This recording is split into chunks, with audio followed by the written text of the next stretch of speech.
تست.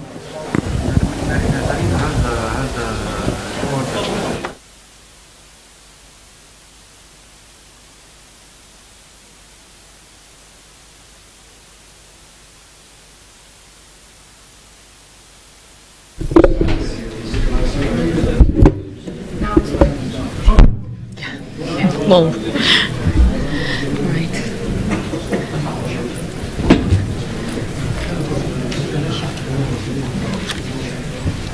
Hello everyone, we're حضرتك حافظ تفضل.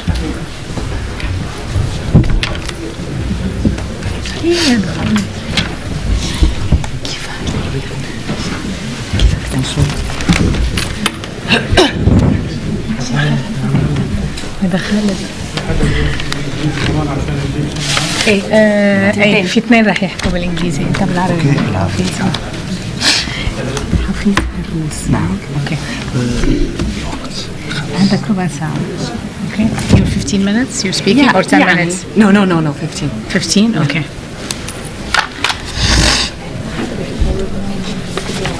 لا كله راح يحكوا Friday I think. Okay.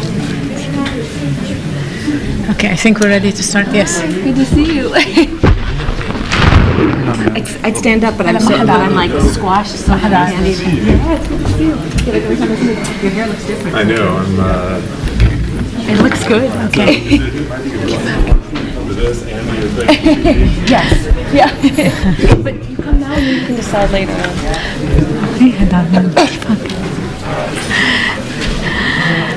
Hello everyone. We're going to start. رح نبتدي الجلسة هلا. معي 3 زملاء، في 2 رح يحكوا بالإنجليزي وشخص رح يحكي بالعربي. 2 people will be speaking in English, 1 person in Arabic. So if anybody needs headphones, please get them now.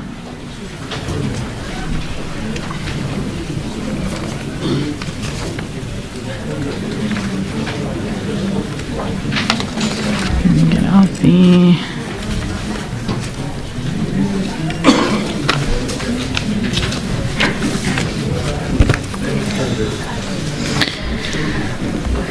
Okay. My name is Yahya. I'm a senior associate at the Carnegie Middle East Center. I'll be moderating this panel. Each of the speakers will be speaking for 15 minutes, and then we will be opening up to discussions. I'm going to start with a few comments on the panel itself, and I will also speak in English, given that there's a predominance. وبحكي شوي بالعربي كمان. حتى ما نتهم بالانحياز. It's interesting that this panel today has on it 2 case studies. We're looking at the case of Tunisia, and then we're looking at the case of Syria, basically the 2 countries that have garnered the most attention from the world in the past 5 years. One for its what is being billed as its successful democratic transition, or at least political transition, and the other for a total meltdown, unfortunately. So while global powers are scrambling to look at ways in which to support the Tunisian transition, we have at least 70 countries that are currently actively involved in the conflict in Syria, in one way or the other. But what is very clear about both situations, whether we're looking at Tunis or whether we're looking at Syria, is that there's a considerable crisis of legitimacy. The 2 polar opposites of the Arab uprisings in terms of results is that we're looking at a crisis of legitimacy across the region. And this crisis is not simply a crisis of political legitimacy, but it's also of societal legitimacy. And it's one where the relationship of state and societies is being reconsidered and refabricated as we speak.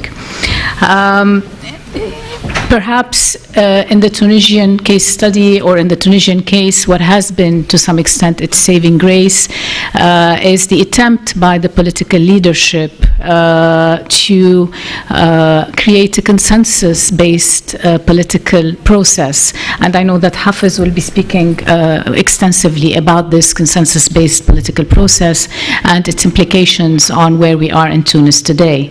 However, as we've seen in Kasserine over the past few days, the demonstrations and the protests, this transition is still quite fragile, in part, I believe, because the question of who has the authority to represent whom, and because of the inability until now to address the socioeconomic equities or socioeconomic conditions in the country persist. For many Tunisians, things have gotten much, much worse than they were at the beginning of the uprising in 2010, December 2010. And I'm sure we'll get into a lot more discussion on this. On the other end of the spectrum, Syria, obviously, the total meltdown is in large part the brutal response of a regime to a civil uprising. And it's, I mean, what we're seeing today is obviously a disintegration of a state system. We're seeing brutal population transfers, barrel bombs, the emergence of non-state actors, I mean, forms of organization and alternate forms that are claiming alternate forms of legitimacy at very different levels in Syria. With these sort of just opening remarks, and I know we'll be hearing a bit more about this, both from Weyndie, who will be talking about what taking to the street has meant to people and what it has done to people's psyche, which is, I believe, a dimension that many of those who have been very quick to pass judgment on the Arab uprisings and doom them to failure often forget. And I think what we're seeing across the region, whether it's in Syria, despite the horrific conditions, or whether it is in Tunis, is the persistence and reinforcement of the impact of the uprisings on the human psyche. And Lynda also will be talking a bit about what the state in Syria has been trying to do in terms of mitigating, at least on the social level, some of the impact of the conflict.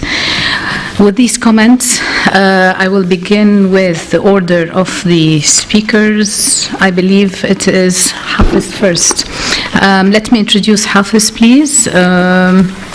He's a professor of secondary education in Rabat. He has authored several published studies and holds a higher diploma from Dar al-Hadith in Rabat.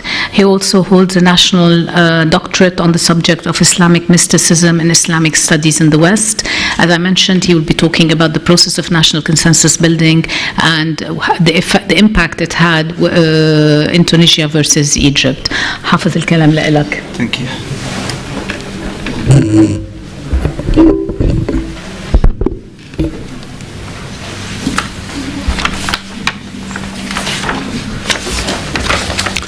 مساء الخير.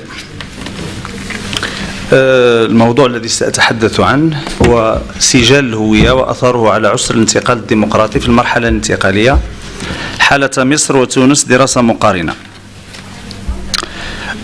إذا كان الحراك العربي قد فاجأ أغلب الدارسين وعلماء السياسة والاجتماع نظرا لسرعة انبثاقه وتوهجه وكذا قوة تدفقه وتمدده ثم عمق شعاراته ومطالبه، فإن مآلات هذا الحراك بعد مرور 5 سنوات على انطلاقه تبقى هي الأخرى محيرة بالنظر إلى تعددها واختلافها.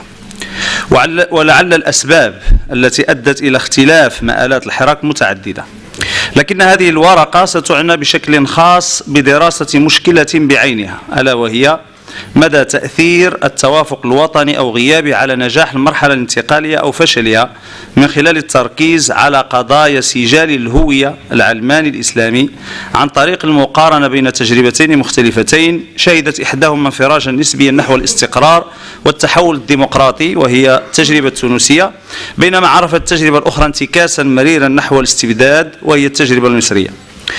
ومبعث التركيز على هذا المتغير دون غيره في هذه الدراسة مرده إلى أسباب، منها أولا كون العوامل التي أسهمت في اختلاف مآلات التجارب العربية منها الظاهر ومنها الكامن، ولعل عناية الباحثين قد انصرفت على غير المعتاد إلى صبر أغوار العوامل الكامنة وإبرازها، في حين ظلت العوامل الظاهرة حبيسة الظل، ومنها حالة الاستقطاب على أساس الهوية.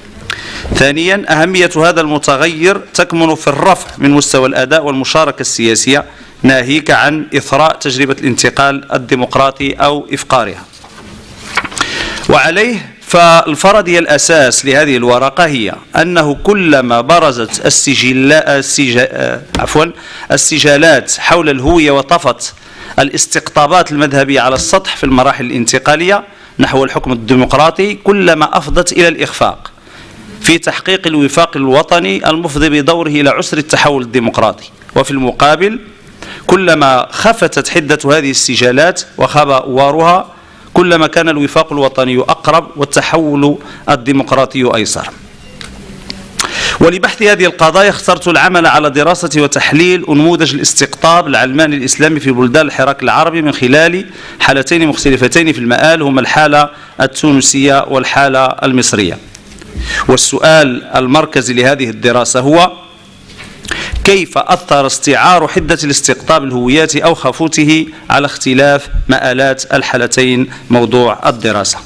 في البداية لابد من تحديد المفاهيم الأساسية في هذه الدراسة، وأرى أنهما اثنتان: أولا المرحلة الانتقالية، ثم الهوية، مفهوم الهوية. فبالنسبة للمرحلة الانتقالية يمكن تعريفها على الشكل التالي: مرحلة التحول والانتقال من نظم ذات طابعة سلطوية أو شبه سلطوية إلى نظم ديمقراطية، وهي عملية شديدة التعقيد تشير إلى عملية تحول في الأبنية والأهداف والعمليات التي تؤثر على توزيع وممارسة السلطة السياسية.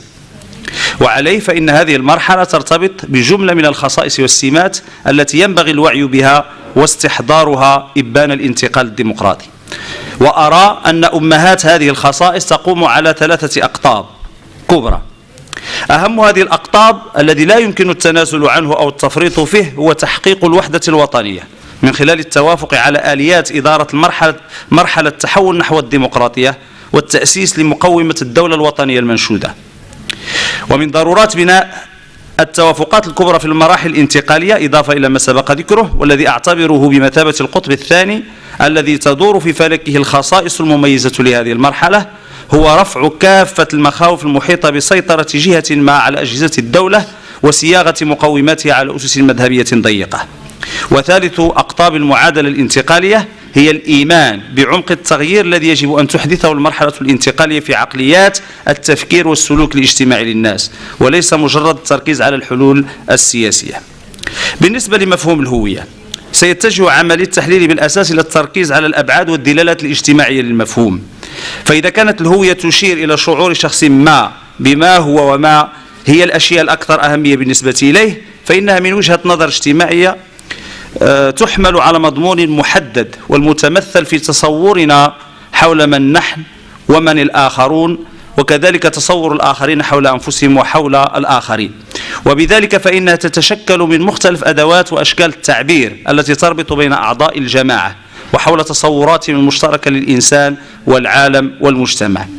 ونظرا لتعدد المؤثرات الاجتماعية والعوامل الخارجية المؤثرة في خلق الهويات وامتدادها، فإن ذلك مظنة تشظي الهوية وبروز هويات متنافرة لدى المجتمع الواحد، الشيء الذي يفضي حتما إلى صراعات شديدة على أسس إيديولوجية، بحيث تحاول الجهة الأقوى فرض سيطرتها، وهو ما لا تستطيع عادة الوصول إليه بفعل المقاومة الشرسة من طرف الإيديولوجيات المنافسة. وهذا ما يقودنا إلى توصيف حالة الاحتراب على أسس هوياتها في دول الحراك العربي بالهويات المتعارضة، والتي تجد أبرز سماتها بالإضافة إلى اختلاف أصولها الحضارية واستمداداتها الثقافية في حالة التنافي الحادة فيما بينها، والتي لا تلقي أي أرضية مشتركة للعمل الوطني الواحد المفترض خصوصا في مراحل الانتقال الديمقراطي.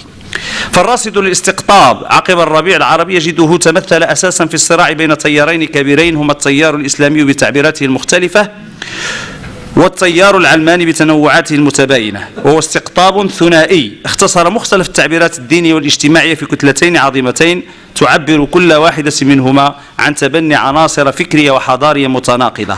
لهذا يمكن اعتبار أساس هذا الاستقطاب هو قضايا الهوية بالدرجة الأولى، خصوصا المتعلقة بعلاقات الدين بالسياسة وإدارة الشأن العام. ونظرا لتعدد القضايا التفصيلية التي تم بخصوصها الاستقطاب بين التيارين المذكورين، فإن القضايا الأساسية التي سأركز عليها في المقارنة بين التجربتين المصرية والتونسية هما مسألة الدعوة إلى تطبيق الشريعة والحريات الفردية باعتبارهما مكونين أساسيين من مكونات الهوية والخصوصية، وكذلك باعتبارهما أكثر القضايا المثيرة للخلاف. فإذا من خلال تتبع الحالتين معا يمكننا أن نلاحظ أنه سريعا ما طفت على السطح نذر الانقسام السياسي في مصر في المرحلة الانتقالية بسبب الاستفتاء على التعديلات الدستورية يوم 19 مارس 2011. وكذلك برزت مشكلة الاستقطاب فيما عرف بجمعة وحدة الصف يوم 29 يوليو 2011، حيث هيمنت الشعارات الإسلامية والدعوة إلى تطبيق الشريعة، مما أدى بالعديد من القوى السياسية المناوئة للانسحاب.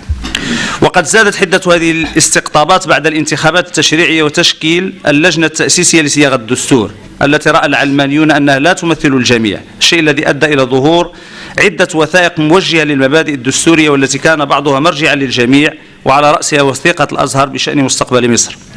ورغم معارضة القوى الثورية جميعا لوثيقة السلم، فإن الاختلاف سيظل على أشده بخصوص اللجنة التأسيسية وصياغة الدستور وصولا إلى انفجار الأوضاع السياسية عقب الإعلان الدستوري الشهير يوم 21 نوفمبر 2012. وقد كان السبب الرئيس في كل هذه الاختلافات والاستقطابات هو صياغة الدستور الذي سيسمح بتحديد طبيعة الدولة والنظام الحاكم وشكل الحريات في المستقبل، الشيء الذي أعطى لهذه المناكفات بعدا هوياتيا تلخص في الصراع على المادة الثانية من الدستور والطريقة التي ينبغي التعامل معها. أما بخصوص التجربة التونسية فقد اتخذت القضية شكلا مختلفا، إذ بعد انتخابات المجلس الوطني التأسيسي مباشرة قرر فرقاء الجماعة الوطنية تشكيل حكومة ترويكا، وهو ما كان له انعكاس كبير على وحدة الصف الوطني وضمور عملية الاستقطاب. لكن الأمر لن يظل على هذه الحال، استشهد البلاد انقساما حادا بعد اغتيال كل من شكري بالعيد ومحمد براهمي، لكن حكمة التونسيين كانت أكبر من هذه الانقسامات السياسية، بحيث عمل الرباعي على قيادة حوار وطني صعب خلص إلى حياكة توافقات حقيقية أنقذت التحول الديمقراطي، مما يجعلنا نميل إلى اعتبار الاستقطاب التونسي استقطابا سياسيا بالدرجة الأولى، لعبت فيه مسألة الهوية دورا ثانويا. نظرا لضيق الوقت يعني المؤشرات المتعلقة بالاستقطاب المتعلق بتطبيق الشريعة والمتعلق بحرية الفردية يعني مؤشرات كثيرة جدا، والتي يمكن استنتاجها من خلال البيانات والمواقف السياسية لجميع الأطراف. فلهذا سأمر مباشرة إلى الملاحظات العامة التي توصلت إليها من خلال المقارنة بين المواقف السياسية المختلفة لجميع الأطراف المتعلقة بهذين الموضوعين. أبدأ أولا بالملاحظات العامة.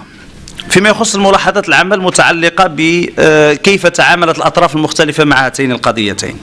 الملاحظة الأولى: لقد ظهر لنا بالملموس أن عملية الاستقطاب في مصر كانت أكثر حدة وأوسع نطاقا، حيث مست مجالات متعددة وانخرط فيها الفاعلون السياسيون الدينيون والسياسيون والمثقفون وغيرهم، كما أنها تميزت بعناد الأطراف المختلفة وتمسكها برأيها ورفضها تقديم أي تنازلات معقولة من أجل تخفيف حدة التوترات الاستقطابية.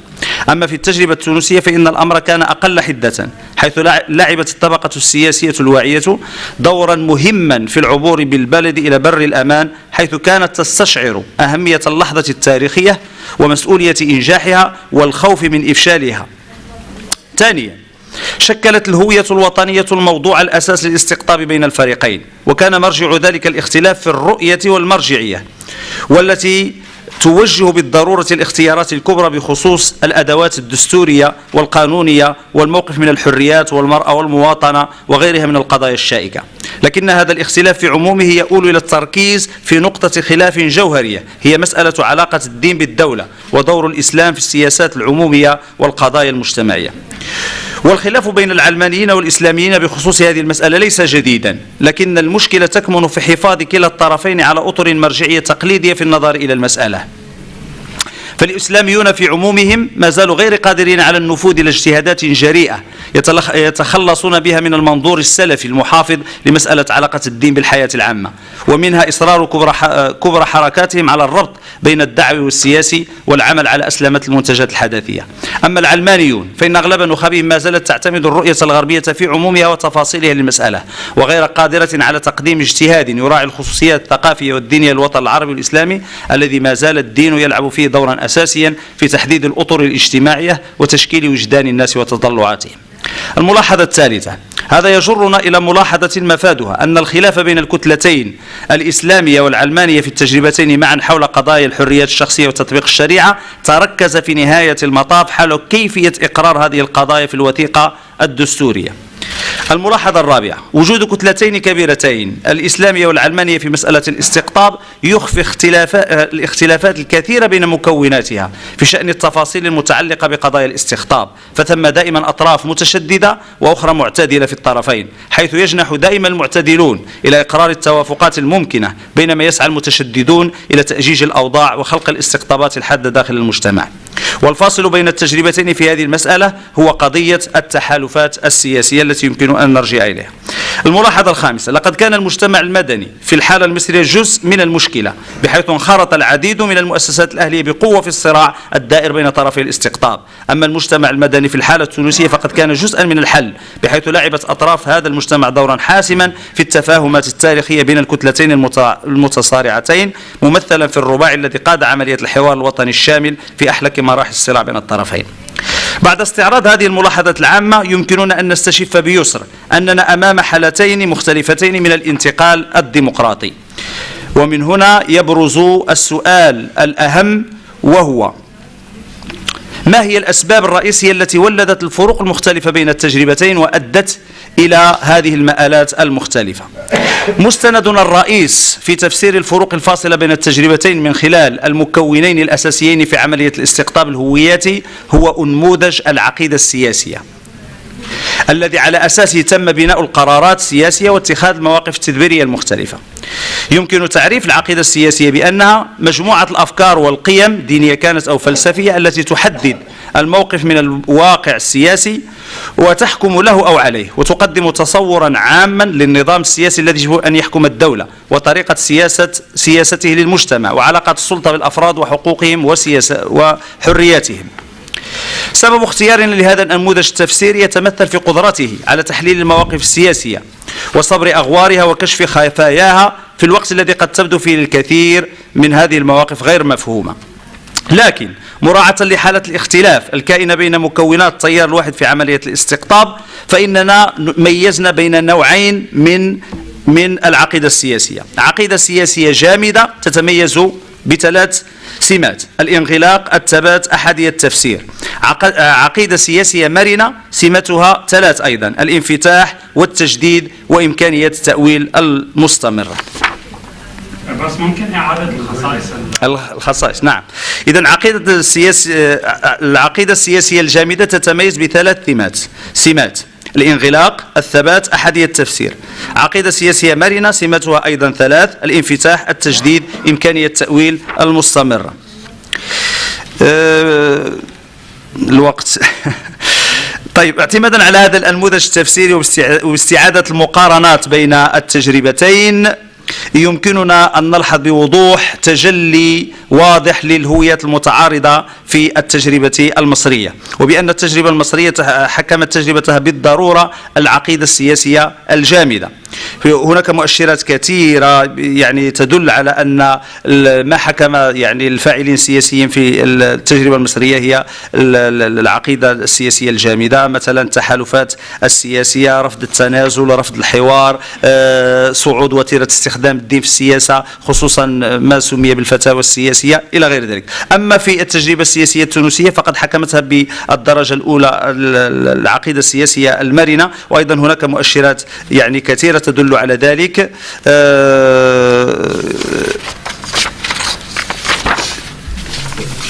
أولا هناك يعني باختصار شديد فقط العناوين: الإيمان بأهمية الحوار والتوافق ويمكن استخراجه من خلال البيانات والمواقف. ثانيا المراجعة الفكرية العميقة التي قامت بها الحركة الإسلامية التونسية ويمكن إعطاء بعض الأمثلة في النقاش. إن كان لي أن أختم هذا الموضوع ب يعني ملاحظات عامة أو توصيات عامة فيمكن أن أدرجها في 4 باختصار شديد. أولا ضرورة الوعي بأهمية المرحلة الانتقالية في التحول الديمقراطي وأنه يجوز فيها ما لا يجوز في غيرها. ثانيا العمل على رفع كافة المخاوف المحيطة بسيطرة جهة مع الأجهزة الدولة وصياغة مقومتها على أسس مذهبية. ثالثا إرجاء الخلافات المتعلقة بالهوية إلى ما بعد المرحلة الانتقالية وبناء الدولة الوطنية المتوافق على أسسها العامة. رابعا وأخيرا ضرورة تحقيق الوحدة الوطنية والحفاظ على لحمة الجماعة الوطنية القائدة للتغيير من الانقسام وجهودها من التشتت في المرحلة الانتقالية. وشكرا. شكرا. اختصارا. لا عمل جبار. Now we turn. Is this working? Yeah. Now we turn to Windey Pearlman, who will be talking about revolution and rebirth in Syria as well. Windey is an associate professor of political science at Northwestern University, Illinois, and her research focuses on questions of social movements, emotions, and political conflict in the Middle East. So it's the other spectrum of what Linda was discussing. And she's published 2 books on the Palestinian national movement, as well as articles on Lebanese immigration, amongst others. And right now she's actually, this is I think part of a book on the Syrian revolt. Go, Windey. Great. Many conventional definitions equate revolution with a people's replacement of one political or economic system with another. According to these understandings, in most Arab countries that saw uprisings 5 years ago, those popular groundswells were failed revolutions or not revolutions at all. After all, few dismantled security states, institutionalized democracy, or fully removed old stratas of elites. However, there is more to political systems than institutions and elites. Analyses that focus only on those elements privilege matters of state at the expense of the society component of state-society relations. I argue that this misses the revolutionary essence of mass mobilization that began in 2011.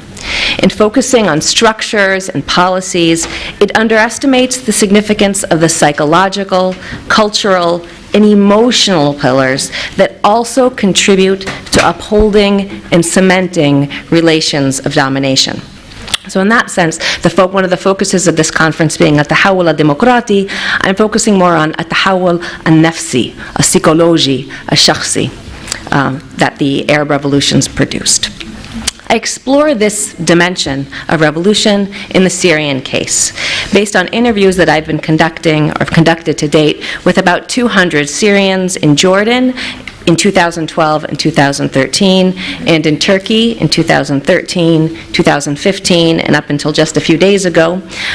This research, as Maha noted, is part of a larger project, a larger book project that I'm writing that presents displaced Syrian stories of their personal experiences of authoritarianism, protest, and war. And I plan to continue this work, gathering oral histories of the Syrian revolution for the next few weeks here in Lebanon. So as an aside, if anyone here is Syrian or knows of Syrians who might be willing to sit with me and tell me their stories, I'd be tremendously grateful for the chance to meet. So I hope this project will complement a lot of other work that people are working on in various different genres of production, all of which tries to record new histories of Syria's past and Syria's present as narrated and understood by Syrians themselves. Though my interviewees varied by age, class, region, the overwhelming majority of the people with whom I spoke supported or participated in the rebellion against the Assad regime, and also eventually fled Syria.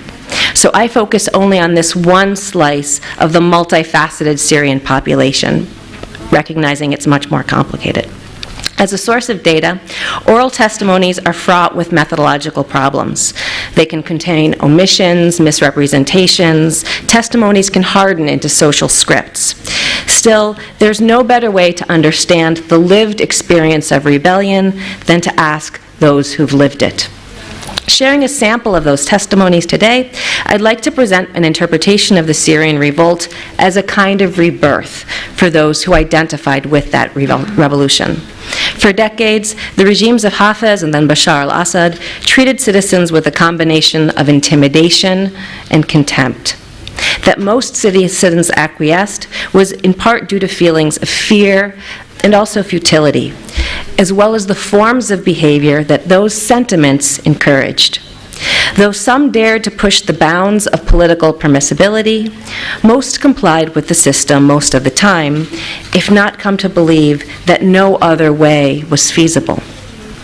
Syrians' launching of mass protests was revolutionary because it marked people's refusal to fulfill that role that the system demanded and required of them. This was a revolution, regardless of whether the revolt ultimately dislodges the Assad regime. Even if authoritarianism survives or new forms of oppression emerge, the state-society relations that existed in the past are unlikely to be reimposed exactly as they were. This interpretation resonates with the expression heard throughout the Arab world in 2011 when people explained how they came to participate in protest in Kasr Hajis al-Khawf, the barrier of fear broke. In Syria, surmounting the fear barrier was the first step in individuals demanding political rights, accountability, and participation. Yet the meaning of the struggle also went beyond politics. Again and again, my interviewees described their surmounting of fear as an act that transformed them as human beings. It challenged not only their relationship to the state, but also their relationship to their fellow citizens, to society, to their understanding of the nation, and even to their own sense of self. In my interviews, this perspective of transformation was most apparent when people described participation in their first demonstration. Let me share a small sample with you. For example, one 30-something from Homs said to me, "It was the first time in my life that I felt like I could speak." A young mother from Homs also concurred, "It was like talking from your heart in spite of everything." A student from rural Idlib said, "It was the first time I ever said no." Another man said his first demonstration was better than his wedding day, and he laughed. "When I said that in front of my wife, she refused to talk to me for a month." A young law graduate from Aleppo said, "As a Muslim, I felt like I was going on Hajj. You felt like you did something that no one before you could do." A computer science student from Hama said, "I got goosebumps. I was doing something new. I tried something that I couldn't imagine possible. I could die in a year or two. I don't think I will ever feel happier than I was during the demonstration. I don't think anyone outside Syria has ever felt that way before." So, helping me to interpret these, a psychologist originally from the Damascus suburbs analyzed some of these experiences from other testimonies he'd heard, and his words from his scientific perspective. He said, "Some people told me that their first experience of feeling freedom was like a dream. The sensation spread fast among the people. The feeling of standing up and freely saying anything you want is new and amazing. It was contagious. People became ready to sacrifice everything to protect that wonderful feeling. Now there is a new culture of freedom. It is not complete yet. But the main thing in this culture is the efficacy of the individual, the sense that I can participate in helping my society. The authoritarian state says to its citizen, I can give you life and food, and I can deprive you of life and food. Don't think. Now the citizen asks, why can't I think? I should think. The person who lives for a long time in an atmosphere of repression does not notice that he is living without hope. But now, even if someone is comfortable financially, he will not enjoy his life if he is not free, if he does not feel his humanity. It's like when someone travels to live in a new place and realizes that he wasn't happy before. Now he's going to continue to look for that happiness. So this speaker mentioned what he called a new culture of freedom. One immediate effect of this culture was a surge in political expression. Here, a young writer from the Damascus suburbs explains that what Syrians once thought was impossible, exercising voice, has turned on its head, such that it is now surrender of voice that many come to view as impossible. He told me, "We used to talk about politics, but only late at night when we were hanging out together. We never talked in public spaces. Talking when you're outside, just like that, impossible." People would say, as I'm sure you've all heard, "The walls have ears.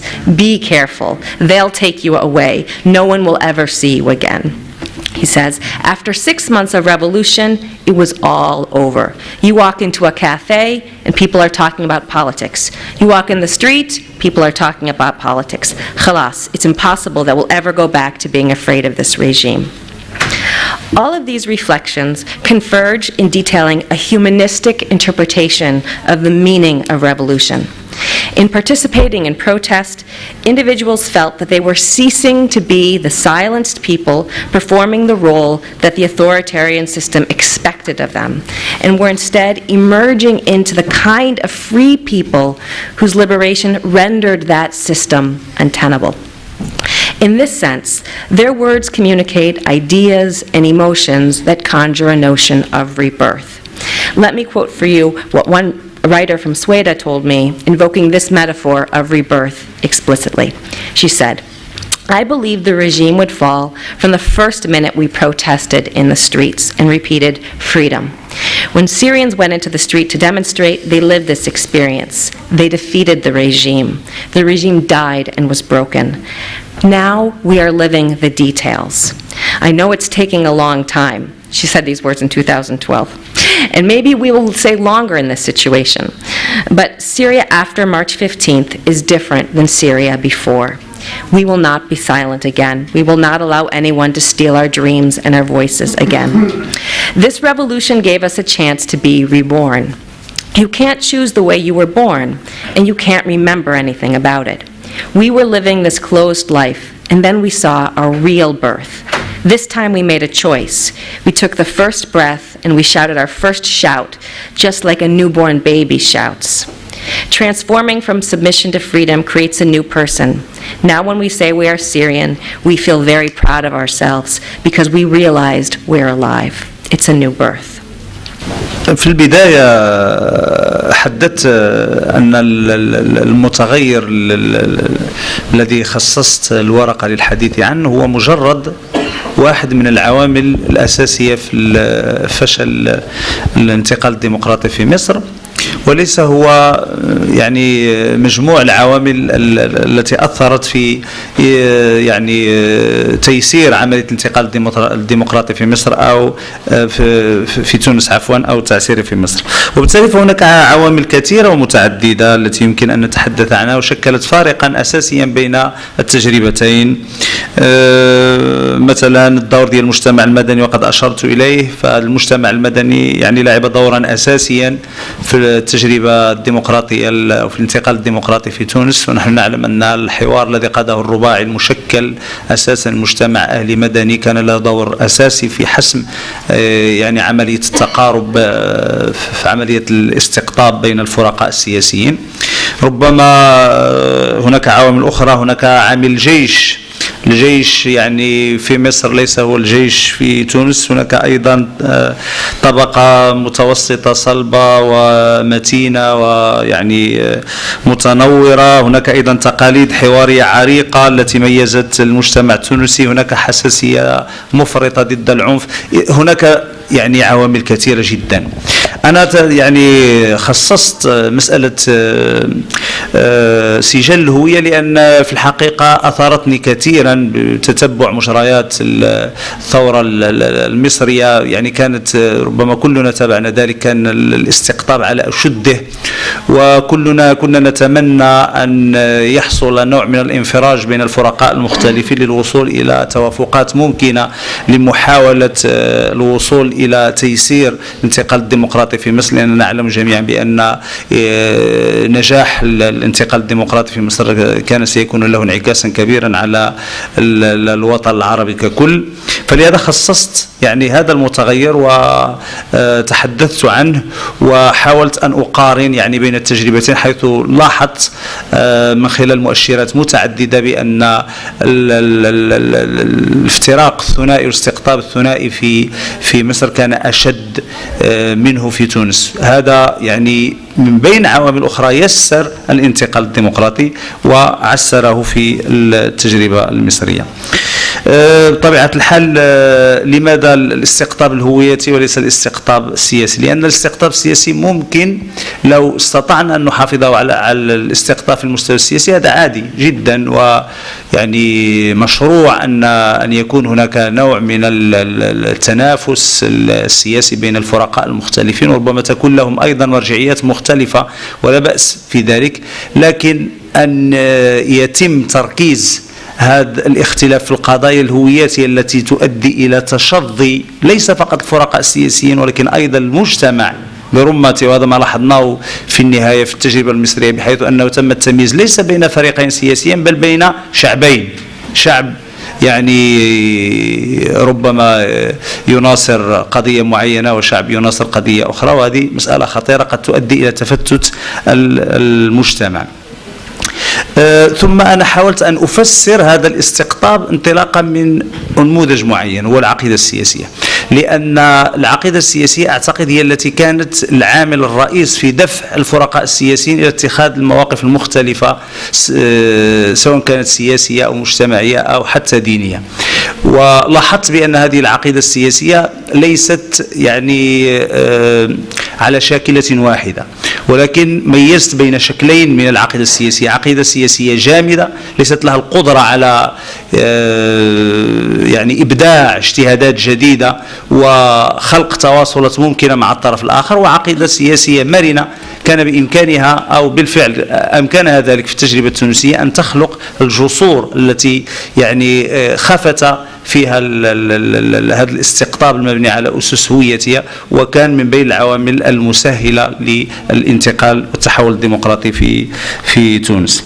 فلذا أعتقد بأن التجربة التونسية طبعا التجربة التونسية لم تمر يعني إلى مرحلة البناء الديمقراطي التام، ولكن بما أن تتوفر على هذه العقيدة السياسية المرنة في سواء لدى الإسلاميين أو لدى غير الإسلاميين، فأنا أعتقد أنها بإمكانها أن تحملهم على الوصول إلى بناء دولة وطنية متوافق عليها، على أسس وطنية متوافق عليها، على أسس للتنافس السياسي، وهو قلت مشروع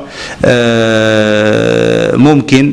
وأظن أن تونس إذا استمرت على نفس المنوال يمكن أن تصل إلى ذلك. شكرا. شكرا. ويندي. Thank you for these terrific questions and many provocative challenges. It gives me a lot to think about. So I'll, I guess, go in reverse order from the questions that were asked. So the last question about both oppression and the continuation of fear are terrific points. I think that the sense of despair, it suggests maybe if despair would abort this surmounting of fear. I think it might be interesting to think about how maybe one emotion doesn't necessarily cancel the other one, but instead there's this accumulation and intertwining of all these very different mixed, totally contradictory emotions that must be in the Syrian experience now. I've absolutely heard that the same degree despair, depression, and what really interested me in my last interviews in Turkey just a few weeks ago was also guilt, the survivor's guilt of how am I still alive when so many people aren't? So I think that there's a tremendously intense mixture of really, really terrible feelings still mixed with memories of what for some people was an almost unspeakable, indescribable kind of joy. All of it will be constructing whatever is this new Syrian citizen, and it's all part of the complications of it. But I don't want to dismiss the degree of despair. And it's interesting when you said this anecdote of somebody saying if they were forgetting to laugh. The last quotation I read by this woman from Sweden who was talking about, we'll never let people, the regime, steal our voices again. She said to me almost the exact same thing, that she had gone to a doctor who said, now just relax. And she said, I realized I'd forgotten how to relax. What does that even mean? So that was her experience. At the same time she was swearing, it was a rebirth. I was like a newborn shouting for the first time. And they're both real and they're both happening at the same time. As far as not sort of underestimating the degree of fear, I mean, absolutely. I've given talks to a Syrian-American group in Chicago, and had people come to me from the audience, Syrians, saying, I was afraid to come to this meeting in the suburbs of Chicago. And I think that's one, absolutely to agree, that not everyone has overcome this fear, or overcome it to every degree. But in some ways, I think it encourages us to appreciate to an even greater degree what it meant to go out in a demonstration on the streets in Syria. If that kind of fear is so ingrained in people's sense of self that even far, far away from the borders of Syria, it's still a part of people's very sense of self. It's a tremendously...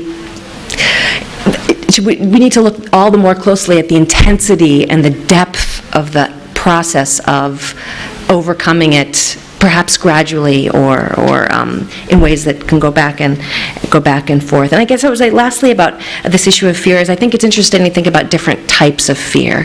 People might use the word fear, the same word, experience fear in different things, but there got to be different types of fear, and whatever the fear that people might be experiencing at this stage, is it the same fear when back in the days of the walls have ears, or is it a different type of fear, and what are that's implications for people as individuals and for political possibilities? I guess that's just sort of a question.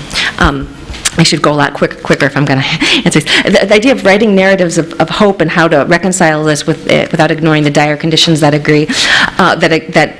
exist today. I would agree in saying almost they're two sides of the same coin. By looking back at that moment of such an almost unspeakable hope, makes the direness of the current conditions all the more tragic. Not just tragic from a humanitarian point of view of lives destroyed and a country destroyed and all of the figures we know to add up the depth of the tragedy, but it's also in these kinds of testimonies of people saying, it was the first moment I felt like a human being, and then that has also been taken away, not just life and livelihood. So appreciating the hope can also let us see the tragedy in all of its sort of intensity and colors.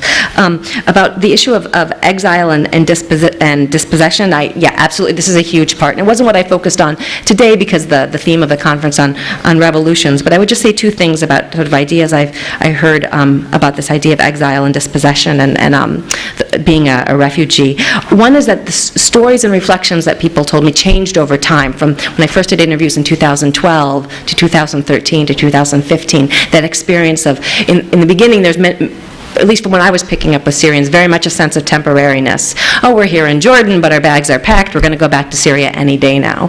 By 2013, that was beginning to change, and I heard the first sort of glimpses of people saying things like, I heard the French embassy might be beginning to talk about going to Europe.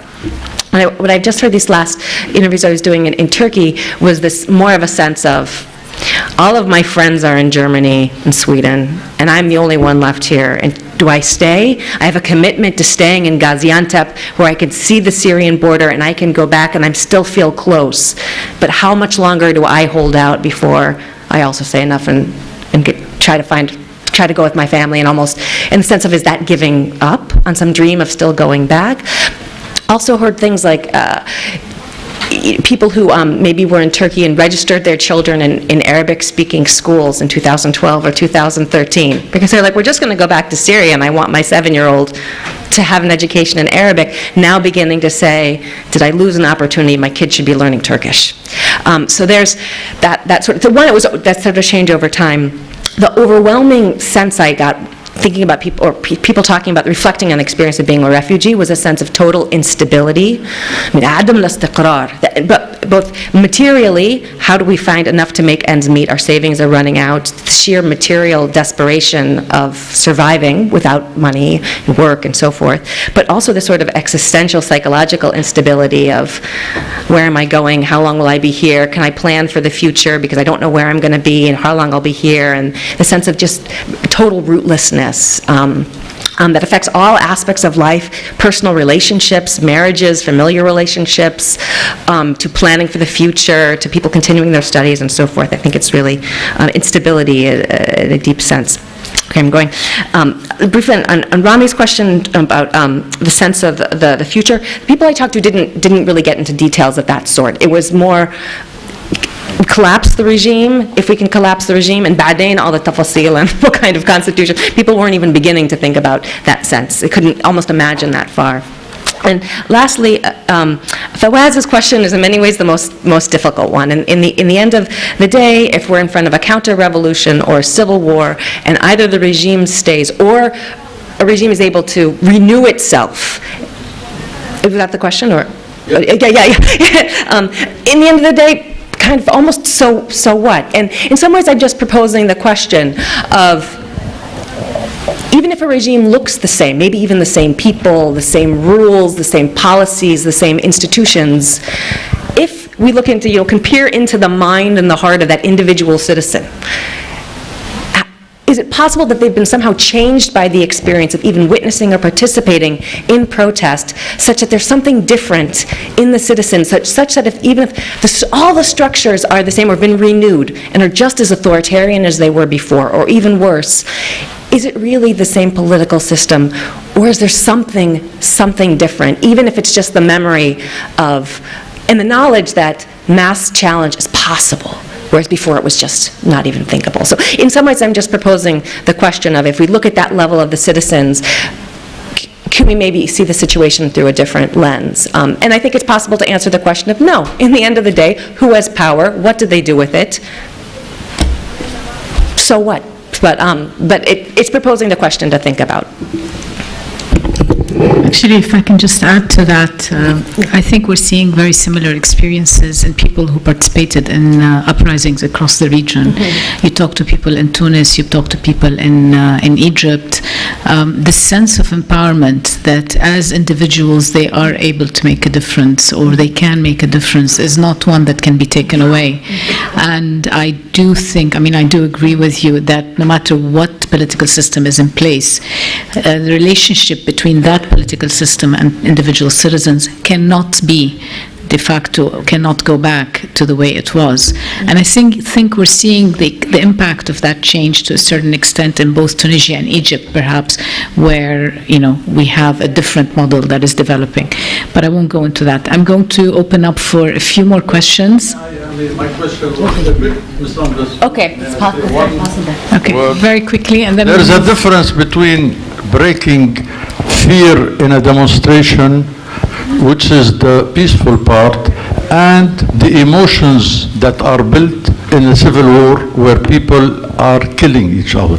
That's the point. I didn't point to the fact that the regime is going to be renewed. No regime is renewed. It's renewed in very bizarre ways. But it's interesting to study what civil wars do to people. Yeah. Thank you, Fawaz. Fuad has a question. We're going to take 3 more questions and give the panelists a chance at an answer. No, hold on. Fuad, there's somebody behind you first. I've heard from people that follow Syria closely that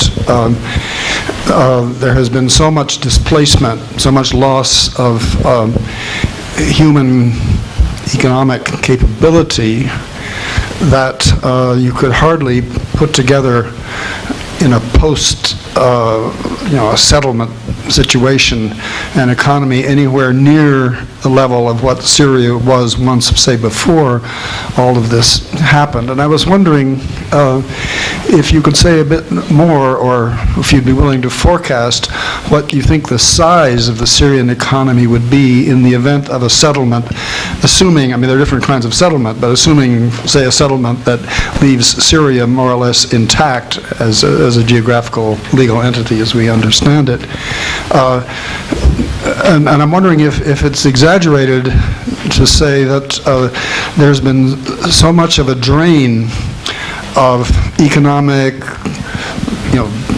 brain, talent, skilled manpower, and so forth and so on, and such a disruption of the order that maybe Syria shrinks to the economy of a very poor sub-Saharan African state.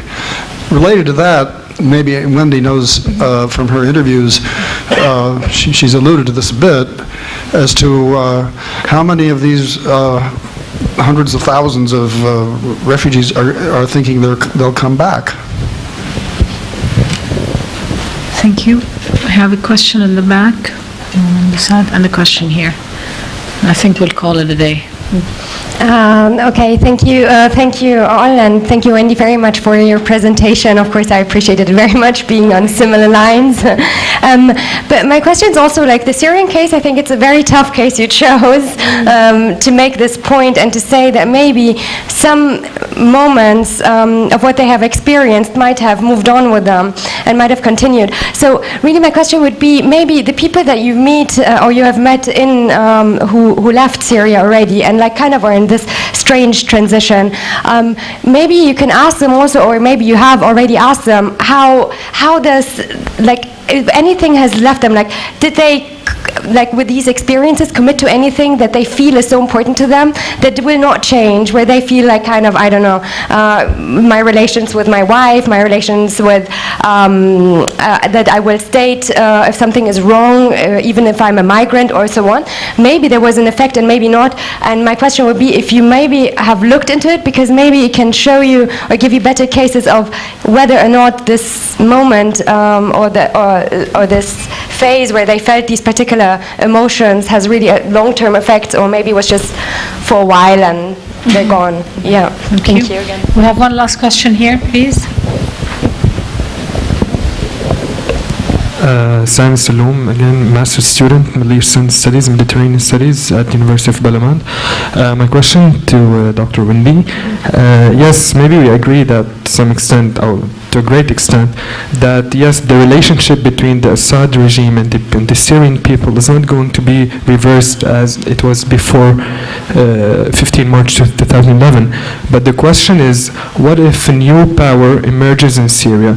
Is it going to include all Syrian groups, for example? Are we sure that they are going to include, for example, the Kurds? Are they going to implement a true citizenship? So are we sure that they are not going to use oppression again, or do Syrians we're not sure that Syrians are going to lose their sense of fear, maybe not by the Assad regime, but by the new force. So in this sense, the oppression and fear is not reversed. They're still under fear and oppression. So how should we do in this case? How should we behave? What is the duty of the new force coming to Syria? Thank you. Each of the speakers will have 5 minutes to respond. Actually, a little less, 4. We do it evenly. Okay, thank you. So first, and sort of the biggest bang for the buck, I absolutely agree. So thank you. You stated that extremely well, and I try to deal with it in other parts of this project, because fear is not coming from nowhere. It's not like people are just afraid. It's a reaction to regime policies and regime structures. And I think it's interesting, this sort of cycle of regime. There's certain structures and policies that create fear, and fear creates a certain way of acting, which can then renew and support the continuation of the regime. And it's all parts. But I think that sort of a state-structured focus of research, a regime focus might say, there are this many security forces and this much of the budget to internal intelligence and this kind of network of informants. And there's now this very rich opportunity to ask Syrian citizens, so what was that like to live with this? And this sort of sense of fear, of futility, of distrust of others, and the sort of way that a security state can kind of sow that distrust in society and affect social relations, I think in all aspects is absolutely what does it mean to live authoritarianism. I think is a great chance to kind of complement the research we have about authoritarian survival strategies and so forth. So I absolutely agree.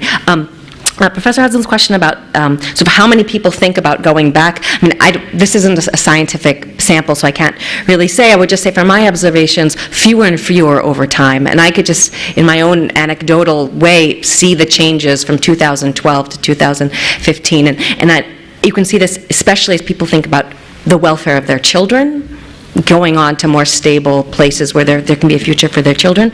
I also thought it was interesting to see in the lives of sort of this whole sort of strata of young 20-something activists who, when I first met them in 2012, these were the guys who, their whole lives were on hold, living and breathing revolution 24 hours a day. When I met them in 2012, that was still very much the case. By 2013, some of these guys were beginning to say things like, do I have a right to also live as a person? I drop my studies halfway through when I maybe would like to get married and think about there's almost a sense of guilt about people thinking about themselves as people, as opposed to just activists, but beginning to feel like, what about me as a human being that's been put on pause?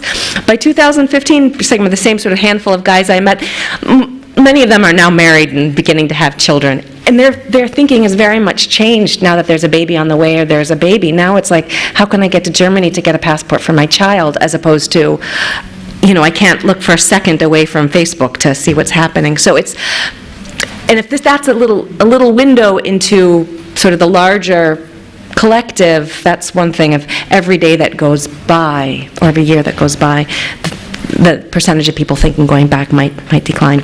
Briefly about sort of the effect of this breaking of fear on all sorts of personal relations. I'd love to talk to you about it more, but I think it's been interesting to maybe think about marriages. I've heard some sort of, again, it's sort of anecdotal, but sometimes almost the ثورة, in the sense of women who are like, I never really wanted to live with this man, and I'm not going to anymore. There's a ثورة شخصية, so that might be interesting to explore. Liberation. Yes, liberation in all sense. The last question, what if a new sort of power might emerge, or new groups that are just as oppressive? Absolutely. I think that the future is totally unknown. And I wouldn't want to make predictions or guesses about where this is headed, what will be a final outcome, when. I guess I would just keep the question alive of how does fear change, what's changed, what hasn't changed, what's reversible, what's not. We just want people to consider to keep asking the questions, but I won't make any predictions about where any of this is going otherwise. Thank you, Wendy. Michael, just a quick response also. The exodus we saw to Europe this summer is a symptom of this loss of hope, in the sense that there's no future left in Syria for many. So the idea that these people who have now made it there will come back, I think, is unfortunately, and a lot of those who left are the professional working, the professional class. Syria has lost something like 80% of its medical professionals. Longevity is 20% less. We're talking about 4 million people outside the country and another almost 7.6 million displaced within the country. So the devastation at that level is quite considerable. I'd like to thank everybody for your patience and for staying with us until now. And thank you to the speakers, obviously, to Lynda, Hafez, and Wendy, for a very, very interesting discussion. Thank you.